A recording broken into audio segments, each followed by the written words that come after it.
Alright guys, welcome back. My name's Mariano, and here we are on ranking the centers. It's the fifth part of our five-part series of ranking the positions from point guard all the way to center. And this is going to be the last one of the series. I'm really excited for this one. I thought the power forward one was a little bit hard to kind of gauge. It's kind of one of the harder positions because it's like really heavy at the top and then it kind of falls off from there. But I really like the center one. I think we all can kind of have a consensus top two for this position. And then after that, it kind of falls off. So yeah, I'm really excited to get back into it today. And thank you guys for watching my videos. They've been doing pretty good so far. I really appreciate that. And it's nothing but up from here. All right, let's get into it. Starting with Robert Williams. Yeah, Robert Williams. I think he's solid. It would be really hard for me to put him into that borderline all-star tier. I think he's one of those guys that can do everything well, kind of like a Draymond Green type beat. He plays phenomenal defense, one of the most impactful defensive players in the league at the moment. He's never going to be too flashy. He's not going to get you all the points you may want, but at the same time, he does everything correctly, and it's someone you can rely on your team. So I think that kind of puts him at solid. It would be really hard for me to push him into that borderline all-star range, but we'll see how the ranking goes from there. Jarrett Allen. Borderline all-star. I mean, he was there this year, and I think that he could be there again next year, barring any injuries.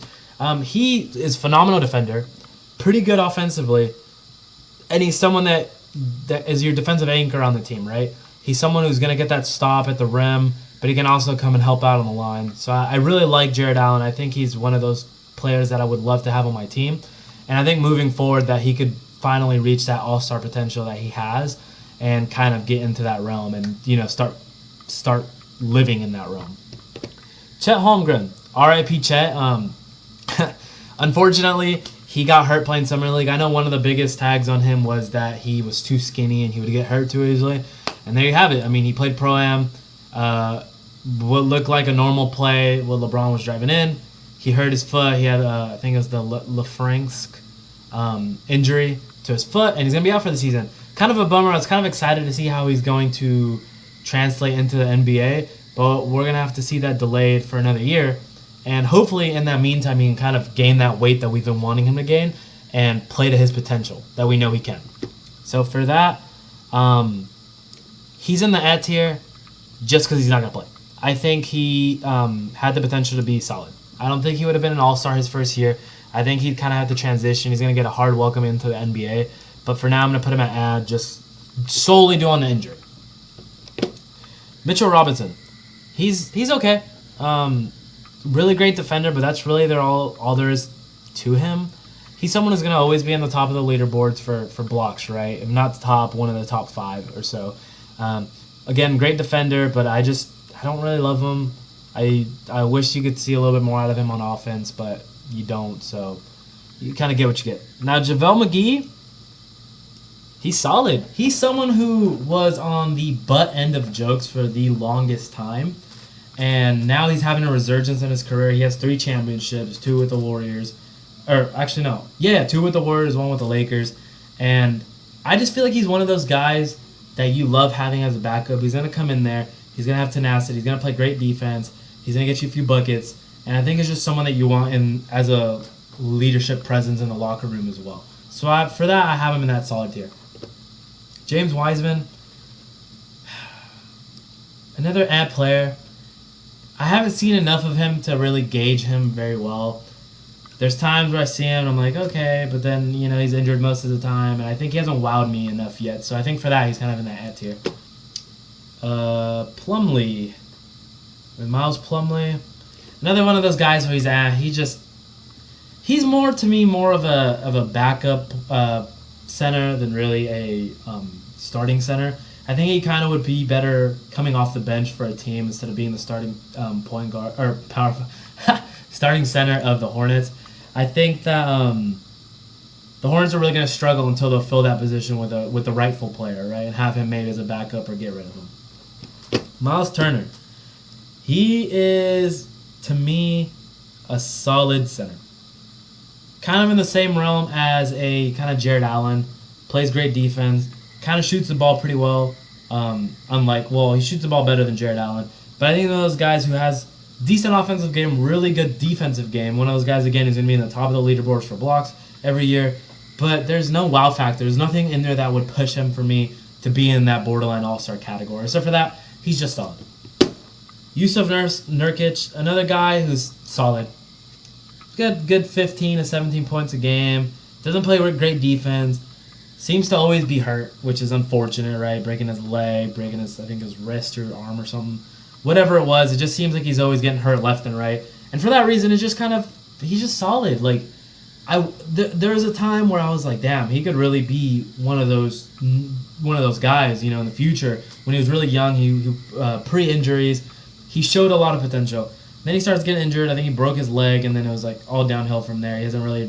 He's solid, but he's not an all-star, and that's where a lot of these guys are gonna fall. Where like they're good, but in my head, there's no way they're an all-star. There's no way they're even in that borderline all-star category, and that's kind of why you're gonna see a lot of people in solid or below, because you have to really play to convince me that you're kind of in that borderline all-star to all-star caliber range. Kevon Looney, if it was before the playoffs, he would have been okay. After the playoffs, he played solid, but I feel like that's just like me taking in the relevancy into consideration. And I know I'm going to get some flack for this, but I think he's just an okay center. He played really well in the playoffs, so like shout out to him and props to him. But at the same time, like that isn't always him. That's not him. It hasn't been him the last 5-6 years that he's played. And he had a good playoff run. He played well when it mattered, but at the same time, like that's not him. He's okay. Joel Embiid, elite. In my opinion, the second best center in the league. A top 7 to 6 player in the league. For myself, right? I'm sure some people have him in the top 5, whatever. To me, he's a bit behind Jokic, not by a lot. Because I do value his defense a ton. I value his defense a lot, but compared to Jokic's offense, I value Jokic's offense and playmaking a lot more than I value Joel Embiid's defense and offense. It's just an opinion. I can see the argument for back and forth of who's better. I stick to Jokic a little bit more. I just really like him. And for that reason, of course, they're not next to each other. I'm going to put them just both up here. I don't really need to say more. 2-time MVP for Jokic. And then his runner-up right next to him. They're just both by far, with no contest, the 2 best centers in the league. Jakob Poeltl. Okay, good defender, but that's as much as you're going to get out of him. He's solid. He's someone you don't mind having on your team. Vucevic. He's solid. He's towards the top of solid. Maybe I like Robert Williams a little bit better. I know he's a little bit undersized, but Vucevic also kind of undersized, about 6'10", but plays really good offense, really lacks on the defensive side of the ball, which is kind of why he's solid. He might even be okay to me, but I think I keep him a solid, and I'm going to move Nurkic down to okay, because I do think that that Vucevic is a little bit better than Nurkic. Rudy Gobert. Rudy Gobert is a superstar. Rudy Gobert is a superstar solely on the fact that he is a generational talent on the defensive side of the ball. He's one of the best defenders we've ever seen. I know he gets clowned a lot for kind of having to be dragged out onto the line and help on the perimeter, but that's just not him. It's just like you're expecting him to do something that he isn't there to do. He's there to get you a couple buckets down low and guard the paint. He's the best rim defender and paint defender in the league, in my opinion. And I think that he's the best rim defender in the league. Paint defender is a little bit different between a rim defender and a paint defender. But he's up there. And I think his defensive ability just kind of carries him into that superstar range. We've seen him be an all-star. No. He hasn't been an all-star. That's true. Has he? Oh, I can't remember if he made the all-star. Whatever. Either way, he's always going to be in that borderline all-star. And I think he is a superstar, even though he doesn't get that all-star nod. I think he's a superstar in this league. I think his defense alone gets him there. DeAndre Ayton. I think he's going to make that leap this year and to be kind of in that borderline all-star. I think he's really good offensive player. He's starting to kind of catch up on defense as far as his offense goes, kind of catching up with it. I think he has the potential to be really good. I'm glad that he got the bag and stayed with the Suns. I don't know how smart that is for the Suns, but I like it for him. And I think he's going to play to his potential this year. Bam Adebayo is definitely an all-star caliber center. A little bit undersized, but he plays his role extremely well. Plays some decent offense, plays great, phenomenal defense. And for that, he's kind of a step above these two in my opinion, and he's kind of in that all-star caliber range. Wendell Carter Jr. Honestly, before this year, he would have been okay or eh. This year, he played really solid. He surprised a lot of people. A lot of people didn't know how he was going to fit on the Magic team. Was it going to be between him or Mo Bamba? And he kind of showed us that it's him over Mo Bamba by a large margin, right?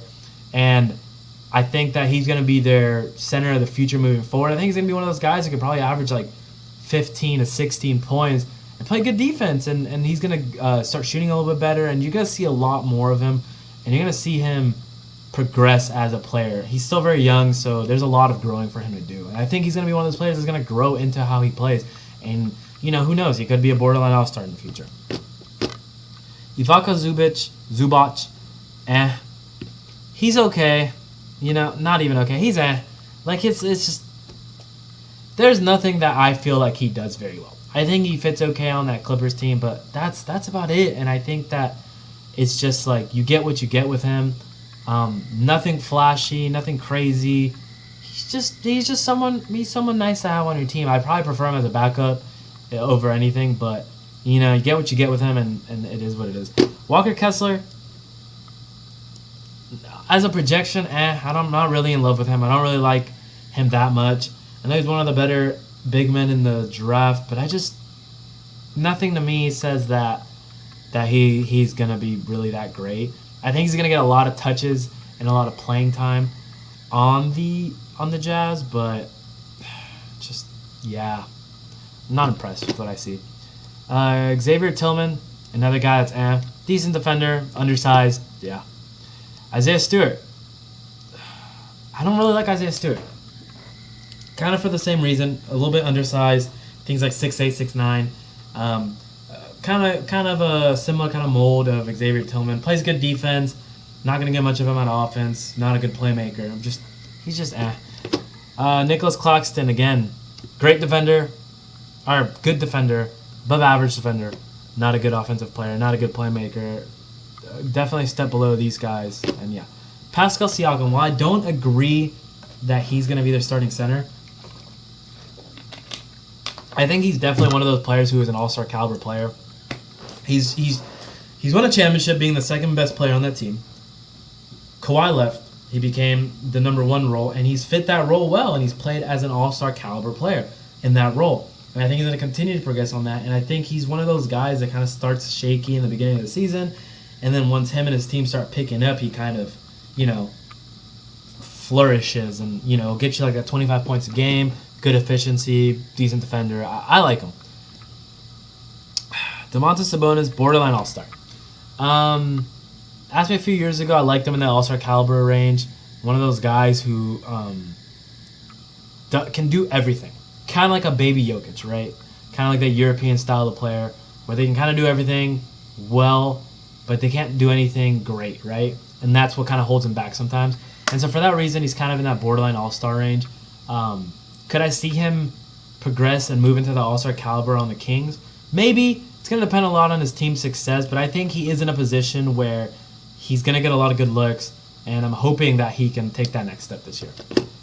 Brook Lopez at this point, he's okay. Good defender. Kind of older now. Can't stay healthy as much. He's just okay.